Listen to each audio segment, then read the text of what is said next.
అందరికీ నమస్కారం. ఈ రోజు మనతో ఉన్నారు ప్రముఖ ఆధ్యాత్మికవేత్త టీకేవి రాఘవన్ గురువు గారు ఉన్నారు. మాట్లాడదాం. నమస్కారం గురుగారు. నమస్కారం. గురుగారు, మనం జనరల్ గా డబ్బులు దాచుకుంటూ ఉంటాము, నగలు దాచుకుంటూ ఉంటాము, బీరువాలో కానివ్వండి, ఎవరికి ఎక్కడ వీలుంటే అక్కడ ఎలాంటి జాగ్రత్తలు తీసుకోవాలి? డబ్బులు పెట్టుకునే చోట ఇంకేదన్నా పెట్టుకోవాలంటారా? ఎలాంటి జాగ్రత్తలు అంటే దాని తాలూకు తాళం ఎక్కడుందో మీకు గుర్తుపెట్టుకోండి. ఫస్ట్ దాని తాలూకు తాళం, తర్వాత అది తీసేందుకు అధికారం ఎవరో ఒక్కళ్ళే పెట్టుకోండి. ఎవరు పడితే వాడు తీసుకుని ఏది పడితే తీసుకొచ్చు. అన్నిటికంటే ముందు ఆ పీఠం ఉంటుంది సరే, అది కుబేర స్థానం అని పేరు. అంటే ధనం అంతా ఉంటుంది అక్కడ. నిజమే, తప్పేమీ లేదు, ఉండాలి. అధికారం ఇంట్లో అందరికీ ఉండొచ్చును. దాంట్లో పెట్టుకుంటే ఆ పెట్టుకున్న డబ్బు పెట్టుకోవడానికే కాకుండా మనకు ఉపయోగించేదిగా ఉండాలి.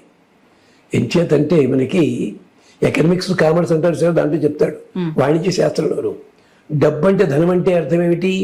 ఒక చోట పడుండే ధనం కాదు, ఒక చోట నుంచి ఇంకో చోటికి మారి మనకి ఫలితం తెచ్చి పెట్టాలి.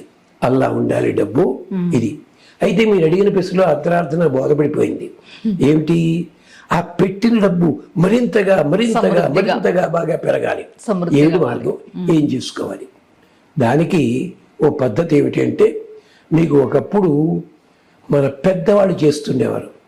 చిన్న పెట్టుండేది, దాంట్లో చిల్లర డబ్బులే. ఓ చిన్న వెండి గిన్నె పెట్టుకునేవాడు. దాంట్లో ఆ వెండి గిన్నె వాడరు వాళ్ళు. ఏదో సందర్భంలో వచ్చిన వెండి గిన్నె, చిన్న గిన్నె పెడతారు. అంటే అక్కడ వెండి భగవంతునికి స్వరూపానికి సంకేతం, అగ్నికి సంకేతం. అక్కడ ఉన్నట్టయితే వీటికి రక్షణ కలుగుతుంది. అలాగే ఇదే పద్ధతిలో పెద్దవాళ్ళు కొంచెం ముందే బంగారంతో చేసిన చిన్న రాగి చిన్నది పాత్ర దాంట్లో పెట్టుకునేవారు. ఇలాగే అంటే లోహములు పెట్టుకునుట. లోహములు ఉన్నాయి కదా అని చెప్పి ఇనపొక్కొచ్చి పట్టుకొచ్చి పెట్టుకుని కాదు, దాని అర్థం అది కాదు. దానికి ఉంది లోహాలు. దీనికే మన పెద్దలు చెప్పిన మార్గం ఉంటుంది. అది అధరణ వేదంలో ఉంది. మీరేం చేస్తారంటే, ఈ చూపుడు వేలు చివరి భాగం ఉంది సరే, ఇంతది లక్ష్మీ రూపం ఒకటి తయారు చేసుకోండి. వెండిది కానీ బంగారం కానీ రాగి కానీ ఈ మూడిట్లో ఏదో చేసుకుని అది దేవుడి దగ్గర పెట్టుకుని ఒక 11 రోజుల పాటు లక్ష్మీ పూజ చెయ్యండి, అష్టోత్తరం చెయ్యండి. దానికి పసుపు కుంకుమ గంధంతో పూజ చేయండి. ఎన్నిసార్లు వేయాలండి అని అడగల. 3 సార్లు పసుపు, 3 సార్లు కుంకుమ, 3 సార్లు గంధం. నైవేద్యం ఏం పెట్టాలండి? చక్కగా వడపప్పు పానకం పెట్టండి. నైవేద్యం అయిపోయింది. ఇది 11 రోజులు అయిన తర్వాత అది తీసి తుడిచి ఒక వస్త్రంలో చుట్టి కానీ లేదా కాగితంలో కట్టి, ఇంత పసుపు కుంకుమ ఉన్నాయనుకోండి, నోట్లకు అంటుకుంటే మళ్ళీ ఎందుకు పనికిరావడం పోతాయి. అది పట్టుకెళ్ళి జాగ్రత్తగా ఆ డబ్బులున్న బాక్స్ లోపల పెట్టుకోండి. దయచేసి ఆ డబ్బులున్న బీరువా కానీ బాక్స్ తోట చెప్పులు మాత్రం అక్కడ వదిలిపెట్టకండి. అలాగే ఆ డబ్బులు పెట్టిన బీరువాకి అద్దం బిగించుకోకండి దయచేసి, వద్దు. కనీసం అదున్న ప్రాంతానికైనా అద్దం బిగించవద్దు. ఎంచేత అద్దం మన సౌందర్యాన్ని చూడడమే కాదు, మనని అసహించుకునే రాక్షసులు కూడా దాంట్లో చేరతారని చెప్పి అధరణ వేదం చెప్పింది. అందుకని అలాగే లేదండి బంగారం ఏం కొంటామండి, అలా ఏం చేసుకోగలం మేము అంటారా? మంచిది. మీరు ఇళ్లలో పూజ చేసిన తర్వాత తులసి దళాలు ఉంటాయి కదా, పూజ అయిపోయిన తర్వాత తులసి దళాలు 2 దాంట్లో పెట్టండి. తులసి దళం ఇవాళ పెడితే ఇవాళ పచ్చిగానే ఉంటుంది, 3 రోజుల మీద ఎండిపోతుంది. ఎండిపోయిన దాంట్లో నీళ్లు ఉండవు, ఏమీ ఇబ్బందులు. అంటే తులసి కానీ పసుపు కానీ కుంకుమ కానీ గంధము కానీ నోట్లు గట్రా పాడవకుండా ఉండేలాగా, లేదు లక్ష్మీ రూపుని పెట్టుకోండి. ఇంకో చమత్కారం ఏమిటంటే, గరుత్మంతుడి విగ్రహం చిన్న గ్రద్ద బొమ్మ చిన్నది, అది కూడా పెట్టుకోవచ్చు. ఎందుకని గరుత్మంతుడు ఏం చేశాడండి? అమృతం పట్టుకొచ్చాడు, తల్లిని దాస్యించి విడిపించాడు, భగవంతుడికే వరం ఇచ్చాడు. విష్ణుమూర్తి అడిగట్ట, నీకేం వరం కావాలన్నట్ట. నేనే ఇస్తాను, నీకు వరం కోరుకో అన్నాడు గరుత్మంతుడు. మహాభారతంలో ఉంది. అయితే నువ్వు నాకు వాహనంగా ఉండన్నాడు. గరుత్మంతుడు వాహనం. గరుత్మంతుడు వాహనం ఎందుకన్నావు? 3 వేదాల సంకేతం గరుత్మంతుడు.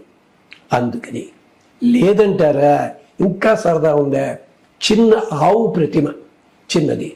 కృష్ణుడు వెనకాల ఆవులు పెడుతుంటారు అందరూ. కానీ కృష్ణుడు పల్లెటూరులో ఉన్నప్పుడు దూడలతో తిరిగాడు కదా, ఆవులతో తిరగలేదే. ఎందుకు ఆవులు పెడతారు? పెట్టే వాళ్ళకే తెలియదు అది. ఎంచేతంటే కృష్ణావతారానికి మూలం భూదేవత ఆవు రూపం ధరించే వెళ్ళింది బ్రహ్మగారి దగ్గరికి, అందుకని ఆవులు పెడతారు. ఆ సొసైటీ వాళ్ళకి తెలియదు ఇది అర్థం. కృష్ణ అంటే గోరూపం కదండి అంటారు దాన్ని ఇలా అంటే శుభకరమైన ద్రవ్యములు పెట్టుకోండి. ప్రతి శుక్రవారం ఒక్కసారి దాని తలుపు తీసి హారతి ఇవ్వండి, అదే ఊదుబత్తులతో ఇవ్వండి, రక్షించుకోండి. బయట ఊరు వెళ్ళేటప్పుడు మాత్రం దానికి తగిన జాగ్రత్తలు తీసుకునే వెళ్ళండి. ఇంట్లో పిల్లలు ఇష్టం వచ్చినట్టు వాడకుండా ఉండేలా చూడండి. అపరిశుభ్రమైన ద్రవ్యములు లోపల పెట్టవద్దు. మొహం తుడుచుకున్న కర్చీఫులు కానీ, జడతాలకు రిబ్బన్లు, లేకపోతే ఇంకోటి ఏదో కానీ, లేదా ఇక్కడ పెట్టుకుంటే అలాంటివి కానీ దయచేసి అపరిశుభ్రమైనవి అలాంటి పదార్థాలు మాత్రం అక్కడ పెట్టకండి. అలాగే భోజనం చేస్తూ డబ్బులు అవసరమయ్యాయి ఉన్నట్లాగి ఇలా తీసేయడం దాంతో అంటూ ఎంగిలి ఇలాంటివి మాత్రం దానికి తాకనివ్వకండి. ఇది మంచిది. ఆఖరికి ఉత్తర హిందూ దేశంలో ఒక షాపులో ఫోన్ మోగితే, అప్పుడు సెల్ ఫోన్ లేవు, ఆ ఫోను కుడి చేతితోటే తీసుకున్నాడు అతను, మాట్లాడుతున్నాడు. ఎడమ చూపుడు వేలు ఇలా ఉంది. అలవాటేమో అనుకున్నాను. తర్వాత చెప్పాడు అతను, ఈ ఫోన్ ఇక్కడ పెట్టే లోపల 15 సెకండ్లు పోతుంది, కాల్ వేస్ట్ అవుతుంది, అందుకని ఫోన్ అయిపోగానే ఈ పెట్టే లోపల దీంతో టక్ ఇలా కొడతాను నేను అన్నాడు అని చెప్పి చూపించాడు. చూపుడు వేలు చివర కూడా పసుపు అంటించుకున్నాడు. అది కూడా మాకు లక్ష్మీదేవి అన్నాడు. ప్రముఖ ఇండస్ట్రియలిస్ట్ ఆయన, పేరు చెప్పరు, ఒక తమాషా. అంత గౌరవంగా ఉంటే లక్ష్మీదేవి కూడా మనని గౌరవిస్తుంది. అది విశేషం.